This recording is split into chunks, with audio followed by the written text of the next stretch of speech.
Di ni po tres na sir nga nagkat-kinsel mirror na lang awanan. Kami naruntun tayo sa una, dagamin mesa nga dominador rapisura.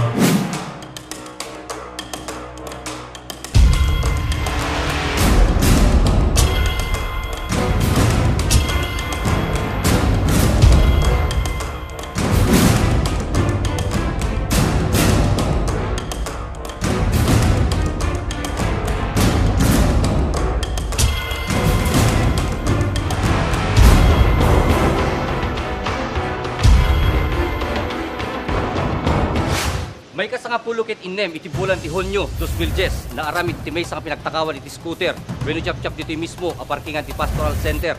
Nga masarakan iti unek iti Nueva Segovia, Barangay 1, Ciudad Tibigan. Babaeng ti may sanga lalaki ang managan ti Dominador Rapisura Isusing upata pulukit 8 iti tawen na. Agda mga obra iti nasao nga pastek. Balay nga na-arestar iti may pagarup nga mananakaw iti motor wenno awagan tayo iti chap-chap iti probinsya tayo nga Ilocosur.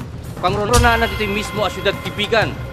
Amanagan ti Antonio Arellano I. Alcanzaren alias Bornok, 32 tawen na, awanan ti asawa nga agnet ti Barangay 3, Ciudad Tibigan.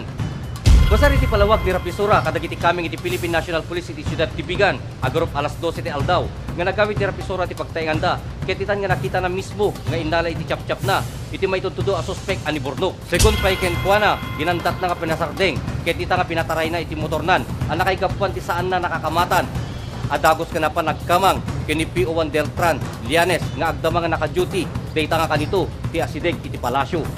Inimbitaran digiti kaming iti kapulisan ni Rapisura iti opisina da tapno ipakita dagiti ladawan nga ikemda nga adan iti kaso a panagtakawan iti motor. Idinta nakita iti picture ni Bornok ket itang impasigurado nga iso na tinangala iti motor na saan nga nagbayag may isa nga bypass operation iti naisayangkat iti Bigan City PNP nga nagresultaan iti balaygi a panakakimeg ni Bornok. Kami naruntun tayo sa una, dagamin mesa nga Dominador Rapisura nga trabaho jay Archbishop Palace. Kaya di agarop alas 12 ti aldaw, pagpulang mga aldaw sunin, bata di motor na giro, aram di parkingan. Hindi ko nakita naman tayo di suspect nga interay na gilugan na. Pinadas na nga kinamat, kaso ang mga kamatan. So tiniramin nga si Maruno, nag-report suna si Good Police nga nakatipid iyay. Magpas deta, duwada, napandagto yan ti station tayo. Kaya impakita mi dito ko ada yung mag-shot na kasi the previous case na din. So the same person kuna na nga under surveillance mi dito suran week-long surveillance kasi isolated in priority mi na identified mi naging possible nga papananakin pag-disposal na. So nagkaroon ti hot pursuit.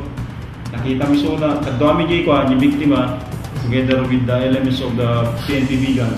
Nagkanda kami ti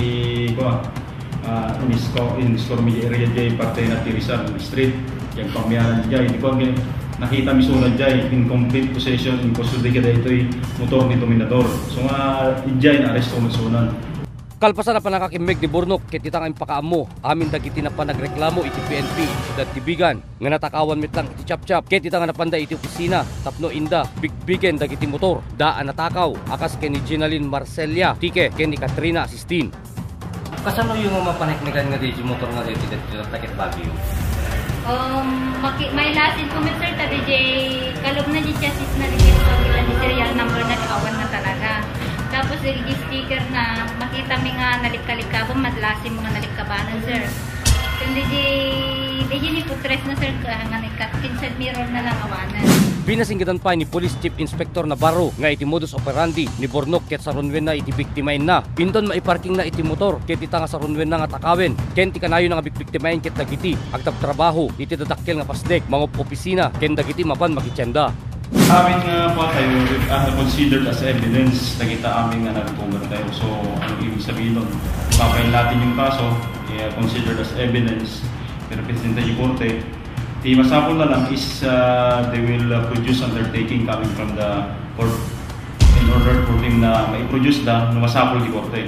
So court order lang natin ang pag Iti pinagtultuloy ng investigasyon iti kaming iti pulisan kini Borno ket ita nga napagamuan nga ilaklako na dagiti taktakawin na nga motor iti gatad nga 2,000 beno na bababapay babaen iti pinangibagan ni Arellano dagiti nang ilakwan na may nga operasyon iti insayangkat iti PNP Bigan City dita nga balaygi nga nasarakan dagiti motor ang nagresultaan iti voluntaryo nga pinangsublida ngem ore no kasta dita dang inadadal dagiti mangitortorong tilinteg no makaswan dagito iti anti-fencing law. Nakno ma-identify di mesa motor at dati ko na data motor number and chassis number. In mesa pa na mang panagnig na so dati makimbagay is that certification coming from the barangay captain or barangay officials. So dati kasusan. So dati iti mesa nga considered as best evidence na no may consider tayo nga so dati makimbagay. Data nga rod tinagibusan ti munang apaset iti programa tayo nga police files iti pinagsubli. Intay tengke no niya makuna iti testigo may papan daytoy akaso.